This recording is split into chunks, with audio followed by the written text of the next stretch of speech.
ਵਾਹਿਗੁਰੂ ਜੀ ਕਾ ਖਾਲਸਾ ਵਾਹਿਗੁਰੂ ਜੀ ਕੀ ਫਤਿਹ। ਇੱਕ ਸਿੰਘ ਦਾ ਕੰਮਕਾਰ ਕਾਫੀ ਚੰਗਾ ਸੀ, ਜਿਸ ਕਾਰਨ ਉਸ ਦਾ ਦਸਵੰਧ ਵੀ ਬਹੁਤ ਬਣਦਾ ਸੀ। ਜੇ ਕਿਸੇ ਦੀ ਕਮਾਈ ਕਰੋੜਾਂ ਵਿੱਚ ਹੋਵੇ ਤਾਂ ਉਸ ਦਾ ਦਸਵੰਧ ਘੱਟੋ ਘੱਟ ਲੱਖਾਂ ਵਿੱਚ ਤਾਂ ਹੋਣਾ ਚਾਹੀਦਾ ਹੈ, ਅਤੇ ਜੇ ਕਿਸੇ ਦੀ ਕਮਾਈ ਲੱਖਾਂ ਵਿੱਚ ਹੋਵੇ ਤਾਂ ਉਸ ਦਾ ਦਸਵੰਧ ਲੱਖਾਂ ਵਿੱਚ ਨਹੀਂ ਤਾਂ ਕਈ ਹਜ਼ਾਰਾਂ ਵਿੱਚ ਤਾਂ ਹੁੰਦਾ ਹੀ ਹੈ। ਇਸ ਗੁਰਸਿੱਖ ਤੇ ਕਿਰਪਾ ਸੀ ਅਤੇ ਉਹ ਦਸਵੰਧ ਯਾਨੀ ਕਿ ਆਪਣੀ ਕਮਾਈ ਵਿੱਚੋਂ 10ਵਾਂ ਹਿੱਸਾ ਐਨ ਗਿਣ ਕੇ ਕੱਢਦਾ ਹੁੰਦਾ ਸੀ। ਇਹ ਦਸਵੰਧ ਦੀ ਰਕਮ ਕਾਫੀ ਵੱਡੀ ਸੀ, ਜਿਸ ਕਾਰਨ ਜਦੋਂ ਉਹ ਦਸਵੰਧ ਦਿੰਦਾ ਸੀ ਤਾਂ ਨਾ ਚਾਹੁੰਦੇ ਹੋਏ ਵੀ ਉਸ ਦੇ ਮਨ ਵਿੱਚ ਥੋੜਾ ਮਾਣ ਆ ਜਾਂਦਾ ਸੀ ਕਿ ਉਸਨੇ ਇੰਨਾ ਦਸਵੰਧ ਦਿੱਤਾ ਹੈ। ਉਸ ਦੇ ਨਾਲ ਦੇ ਗੁਰਸਿੱਖ ਦੋਸਤ ਮਿੱਤਰ ਵੀ ਗੁਰੂ ਸਾਹਿਬ ਜੀ ਦੀ ਕਿਰਪਾ ਨਾਲ ਦਸਵੰਧ ਜ਼ਰੂਰ ਕੱਢਦੇ ਸਨ, ਪਰ ਸਭ ਤੋਂ ਜ਼ਿਆਦਾ ਦਸਵੰਧ ਇਸੇ ਗੁਰਸਿੱਖ ਦਾ ਸੀ ਜਿਸ ਦੀ ਆਪਾਂ ਗੱਲ ਕਰ ਰਹੇ ਹਾਂ। ਇੱਕ ਦਿਨ ਇਹ ਸਾਰੇ ਗੁਰਸਿੱਖ ਦੋਸਤ ਮਿੱਤਰ ਬੈਠੇ ਹੋਏ ਆਪਸ ਵਿੱਚ ਗੱਲਬਾਤ ਕਰ ਰਹੇ ਸਨ ਕਿ ਕਿਸੇ ਤਰ੍ਹਾਂ ਗੱਲ ਦਸਵੰਧ ਅਤੇ ਦਾਨ ਪੁੰਨ ਦੀ ਚੱਲ ਪਈ। ਕਿਸੇ ਨੇ ਉਦਾਂ ਹੀ ਪੁੱਛ ਲਿਆ ਕਿ ਸਭ ਤੋਂ ਵੱਧ ਦਾਨ ਪੁੰਨ ਆਪਣੇ ਵਿੱਚੋਂ ਕੌਣ ਕਰਦਾ ਹੈ। ਸਾਰੇ ਚੁੱਪ ਕਰ ਗਏ। ਕੌਣ ਕਹੇ ਕਿ ਉਸ ਦਾ ਦਸਵੰਧ ਸਭ ਤੋਂ ਵੱਧ ਹੁੰਦਾ ਹੈ? ਉਹ ਅਮੀਰ ਗੁਰਸਿੱਖ ਜੋ ਸਭ ਤੋਂ ਵੱਧ ਦਸਵੰਧ ਦੇਣ ਵਾਲਾ ਸੀ ਦੇ ਮਨ ਵਿੱਚ ਇਹ ਉਤਸੁਕਤਾ ਆਈ ਕਿ ਹੁਣ ਉਸ ਦਾ ਨਾਮ ਲਿਆ ਜਾਵੇਗਾ, ਪਰ ਸੰਗਤ ਵਿੱਚ ਬੈਠੇ ਸੀਨੀਅਰ ਗੁਰਸਿੱਖ ਨੇ ਕਿਸੇ ਹੋਰ ਦਾ ਨਾਂ ਲੈ ਦਿੱਤਾ, ਜਿਸ ਦਾ ਦਸਵੰਧ ਇਸ ਅਮੀਰ ਗੁਰਸਿੱਖ ਨਾਲੋਂ ਅੱਧਿਓਂ ਅੱਧਾ ਵੀ ਨਹੀਂ ਸੀ। ਸਾਰੇ ਇਹ ਸੁਣ ਕੇ ਹੈਰਾਨ ਰਹਿ ਗਏ ਕਿ ਸੀਨੀਅਰ ਗੁਰਸਿੱਖ ਨੇ ਅਮੀਰ ਗੁਰਸਿੱਖ ਦਾ ਨਾਂ ਲੈਣ ਦੀ ਬਜਾਏ ਇਸ ਆਮ ਗੁਰਸਿੱਖ ਦਾ ਨਾਂ ਕਿਉਂ ਲੈ ਦਿੱਤਾ। ਅਮੀਰ ਗੁਰਸਿੱਖ ਥੋੜਾ ਨਿਰਾਸ਼ ਜਿਹਾ ਹੋ ਗਿਆ, ਪਰ ਚੁੱਪ ਕੀਤਾ ਰਿਹਾ। ਸੰਗਤ ਵਿੱਚੋਂ ਕਿਸੇ ਨੇ ਸੰਕੋਚ ਕਰਦੇ ਹੋਏ ਪੁੱਛਿਆ ਕਿ ਬਾਬਾ ਜੀ, ਜਿਸ ਗੁਰਸਿੱਖ ਦਾ ਤੁਸੀਂ ਨਾਂ ਲਿਆ ਹੈ, ਇਸ ਨਾਲੋਂ ਵੱਧ ਦਸਵੰਧ ਕੱਢਣ ਵਾਲੇ ਗੁਰਸਿੱਖ ਸੰਗਤ ਵਿੱਚ ਮੌਜੂਦ ਹਨ, ਪਰ ਤੁਸੀਂ ਉਹਨਾਂ ਦਾ ਨਾਂ ਲੈਣ ਦੀ ਬਜਾਏ ਘੱਟ ਕਮਾਈ ਵਾਲੇ ਗੁਰਸਿੱਖ ਦਾ ਨਾਂ ਕਿਉਂ ਲਿਆ? ਸੀਨੀਅਰ ਗੁਰਸਿੱਖ ਨੇ ਹੱਸ ਕੇ ਕਿਹਾ ਕਿ ਭਾਈ, ਮੈਂ ਦਸਵੰਧ ਦੀ ਨਹੀਂ ਬਲਕਿ ਦਾਨ ਦੀ ਗੱਲ ਕਰ ਰਿਹਾ ਹਾਂ। ਦਸਵੰਧ ਅਤੇ ਦਾਨ ਵਿੱਚ ਫਰਕ ਸਮਝਣਾ ਜ਼ਰੂਰੀ ਹੈ। ਦਸਵੰਧ ਤਾਂ ਸਿੱਖ ਦਾ ਹੈ ਹੀ ਨਹੀਂ, ਇਹ ਤਾਂ ਗੁਰੂ ਸਾਹਿਬ ਦਾ ਹੈ। ਫੇਰ ਦੱਸੋ, ਦਸਵੰਧ ਦੇਣ ਦਾ ਕੋਈ ਗੁਰਸਿੱਖ ਕੀ ਮਾਣ ਕਰ ਸਕਦਾ ਹੈ? ਜਿਵੇਂ ਟੈਕਸ ਦੇਣ ਦਾ ਕੋਈ ਮਾਣ ਨਹੀਂ ਕਰਦਾ ਕਿ ਮੈਂ ਇੰਨਾ ਟੈਕਸ ਦਿੱਤਾ ਹੈ, ਕਿਉਂਕਿ ਟੈਕਸ ਤਾਂ ਦੇਣਾ ਹੀ ਪੈਂਦਾ ਹੈ। ਇਸੇ ਤਰ੍ਹਾਂ ਹੀ ਦਸਵੰਧ ਵੀ ਗੁਰੂ ਸਾਹਿਬ ਦੇ ਟੈਕਸ ਵਾਂਗ ਹੀ ਹੈ, ਜੋ ਕਿ ਗੁਰਸਿੱਖ ਦੇ ਸਿਰ ਤੇ ਫਰਜ਼ ਹੈ। ਦਸਵੰਧ ਦੇਣ ਵਿੱਚ ਗੁਰਸਿੱਖ ਦਾ ਕੋਈ ਜ਼ੋਰ ਨਹੀਂ। ਦਸਵੰਧ ਤਾਂ ਗੁਰਸਿੱਖ ਦਾ ਹੈ ਹੀ ਨਹੀਂ, ਇਹ ਤਾਂ ਹੈ ਹੀ ਗੁਰੂ ਸਾਹਿਬ ਦਾ। ਇਹ ਤਾਂ ਦੇਣਾ ਹੀ ਪੈਂਦਾ ਹੈ, ਨਹੀਂ ਤਾਂ ਗੁਰਸਿੱਖ ਰਹਿਤਵਾਨ ਗੁਰਸਿੱਖ ਦੀ ਪਦਵੀ ਤੋਂ ਹੇਠਾਂ ਡਿੱਗ ਜਾਂਦਾ ਹੈ। ਗੁਰੂ ਸਾਹਿਬ ਜੀ ਦੀ ਚੀਜ਼ ਨੂੰ ਗੁਰੂ ਸਾਹਿਬ ਨੂੰ ਜਾਂ ਗੁਰੂ ਸਾਹਿਬ ਜੀ ਦੀਆਂ ਸੰਗਤਾਂ ਨੂੰ ਅਰਪਣ ਕਰਨ ਵਿੱਚ ਗੁਰਸਿੱਖ ਦੀ ਕੀ ਵਡਿਆਈ ਹੈ?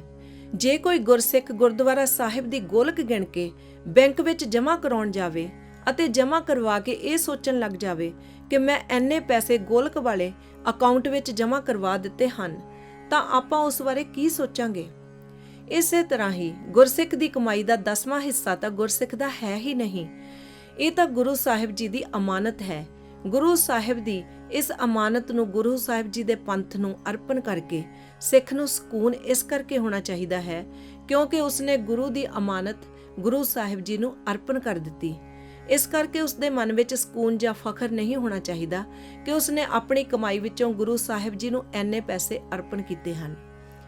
ਉਸ ਸੀਨੀਅਰ ਗੁਰਸਿੱਖ ਨੇ ਗੱਲਬਾਤ ਜਾਰੀ ਰੱਖਦੇ ਹੋਏ ਕਿਹਾ ਕਿ ਜਿਸ ਗੁਰਸਿੱਖ ਨੂੰ ਮੈਂ ਕਿਹਾ ਹੈ ਕਿ ਇਸਨੇ ਸਭ ਤੋਂ ਵੱਧ ਦਾਨ ਦਿੱਤਾ ਹੈ, ਸੋ ਇਸ ਕਰਕੇ ਕਿਹਾ ਹੈ ਕਿਉਂਕਿ ਉਸਨੇ ਇਸ ਸਾਲ ਦਸਵੰਧ ਦੀ ਰਕਮ ਦੇਣ ਤੋਂ ਇਲਾਵਾ ਕਈ ਵਾਰੀ ਖਾਲਸਾ ਪੰਥ ਦੇ ਹਿੱਤ, ਗਰੀਬ ਸਿੱਖਾਂ ਲਈ, ਗੁਰਮਤਿ ਪ੍ਰਚਾਰ ਲਈ ਅਤੇ ਗੁਰੂ ਕੇ ਲੰਗਰ ਲਈ ਆਪਣੇ ਹੱਕ ਹਲਾਲ ਦੀ ਕਮਾਈ ਵਿੱਚੋਂ ਬਹੁਤ ਰਕਮ ਦਿੱਤੀ ਹੈ। ਇਹ ਰਕਮ ਉਸ ਦੀ ਹੈਸੀਅਤ ਤੋਂ ਵੱਧ ਸੀ, ਪਰ ਉਸ ਦੇ ਮਨ ਵਿੱਚ ਪੰਥ ਦੀ ਸੇਵਾ ਲਈ ਬਹੁਤ ਚਾਅ ਸੀ। ਉਸਨੇ ਆਪਣੇ ਖਰਚੇ ਘਟਾ ਕੇ ਪੈਸੇ ਜਮ੍ਹਾਂ ਨਹੀਂ ਕੀਤੇ, ਬਲਕਿ ਖਾਲਸਾ ਪੰਥ ਨੂੰ ਦਾਨ ਕਰ ਦਿੱਤੇ। ਇਸ ਲਈ ਮੇਰੇ ਨਿਕਟ ਆਪਣੀ ਸੰਗਤ ਵਿੱਚ ਸਭ ਤੋਂ ਵੱਡਾ ਦਾਨੀ ਉਹ ਹੀ ਹੈ। ਉਹ ਇਸ ਵਕਤ ਆਪਣੀ ਬੈਠਕ ਵਿੱਚ ਹਾਜ਼ਰ ਨਹੀਂ ਹੈ, ਇਸੇ ਲਈ ਮੈਂ ਉਸ ਦਾ ਨਾਂ ਲਿਆ ਹੈ, ਨਹੀਂ ਤਾਂ ਸ਼ਾਇਦ ਮੈਂ ਉਸ ਦਾ ਨਾਂ ਨਾ ਲੈਂਦਾ। ਮਤਾ ਕਿਤੇ ਉਸ ਦੇ ਮਨ ਵਿੱਚ ਹਉਮੈ ਪ੍ਰਵੇਸ਼ ਨਾ ਕਰ ਜਾਵੇ। ਇਹ ਸੁਣ ਕੇ ਸਭ ਚੁੱਪ ਕਰ ਗਏ, ਕਿਉਂਕਿ ਅਮੀਰ ਬੰਦੇ ਦਾ ਦਸਵੰਧ ਹੀ ਇੰਨਾ ਹੁੰਦਾ ਹੈ ਕਿ ਦਸਵੰਧ ਕੱਢ ਕੇ ਹੋਰ ਪੈਸਾ ਕੱਢਣ ਦਾ ਉਸ ਦਾ ਹੌਸਲਾ ਹੀ ਨਹੀਂ ਪੈਂਦਾ। ਬਾਬਾ ਜੀ ਦੀ ਇਹ ਗੱਲ ਐਨ ਦਰੁਸਤ ਹੈ। ਕਈ ਗੁਰਸਿੱਖ ਦਸਵੰਧ ਦੇ ਕੇ ਇਹ ਸੋਚ ਬੈਠਦੇ ਹਨ ਕਿ ਉਹਨਾਂ ਨੇ ਬਹੁਤ ਸੇਵਾ ਕਰ ਲਈ, ਉਹਨਾਂ ਪਾਸ ਹੋਰ ਧਨ ਵੀ ਹੁੰਦਾ ਹੈ, ਪਰ ਉਹ ਇਹ ਸਾਰਾ ਧਨ ਆਪਣੇ ਆਪ ਤੇ ਜਾਂ ਆਪਣੇ ਪਰਿਵਾਰ ਤੇ ਜਾਂ ਜ਼ਮੀਨ ਜਾਇਦਾਦ ਬਣਾਉਣ ਤੇ ਜਾਂ ਬੈਂਕ ਵਿੱਚ ਜਮ੍ਹਾਂ ਕਰਨ ਤੇ ਖਰਚ ਕਰ ਦਿੰਦੇ ਹਨ।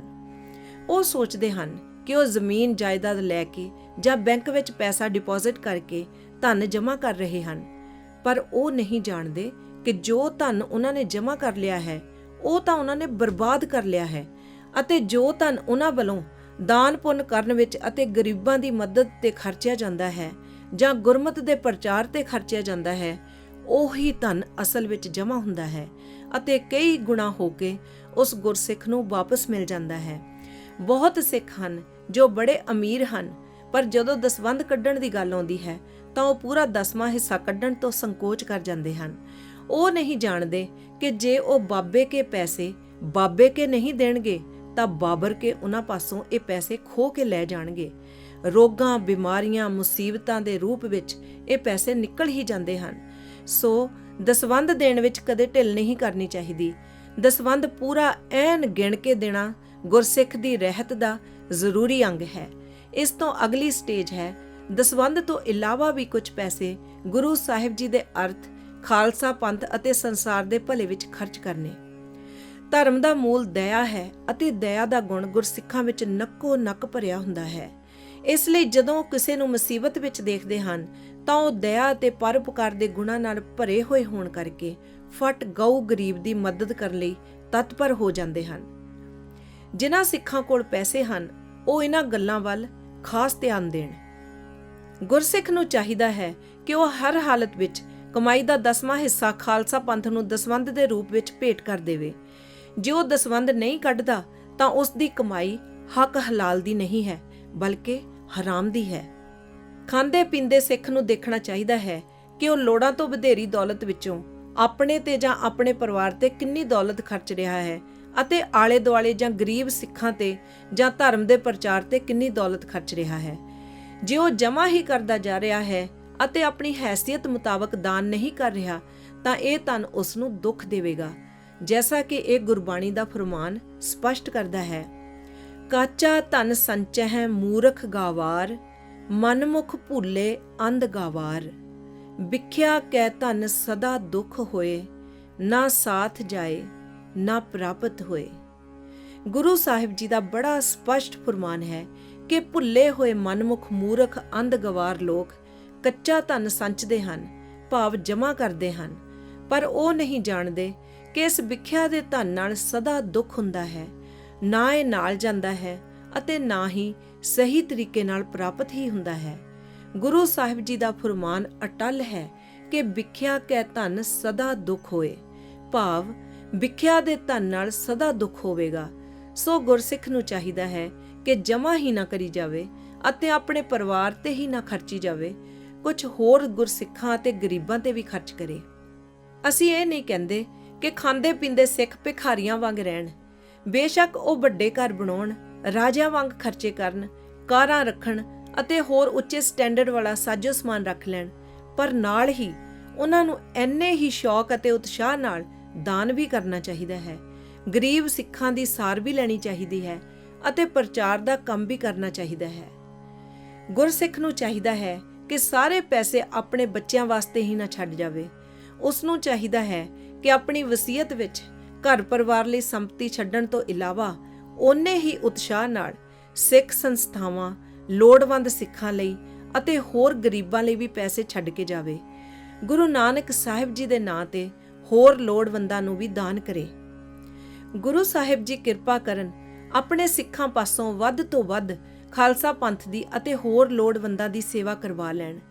ਅਸੀਂ ਕਿਤੇ ਲੋਭ ਦੇ ਵਸ ਪੈ ਕੇ ਆਪਣੇ ਘਰ ਹੀ ਦੌਲਤ ਨਾਲ ਨਾ ਭਰੀ ਜਾਈਏ, ਬਲਕਿ ਹੋਰਨਾਂ ਬਾਰੇ ਵੀ ਸੋਚੀਏ ਅਤੇ ਉਹਨਾਂ ਤੇ ਵੀ ਪੈਸਾ ਲਾਈਏ। ਆਪਣੇ ਪਰਿਵਾਰ ਅਤੇ ਬੱਚਿਆਂ ਤੋਂ ਇਲਾਵਾ ਹੋਰਨਾਂ ਦੀ ਵੀ ਮਦਦ ਕਰੀਏ ਤਾਂ ਕਿ ਉਹ ਵੀ ਆਪਣੇ ਪੈਰਾਂ ਤੇ ਖੜੇ ਹੋ ਸਕਣ। ਵਾਹਿਗੁਰੂ ਜੀ ਕਾ ਖਾਲਸਾ, ਵਾਹਿਗੁਰੂ ਜੀ ਕੀ ਫਤਿਹ।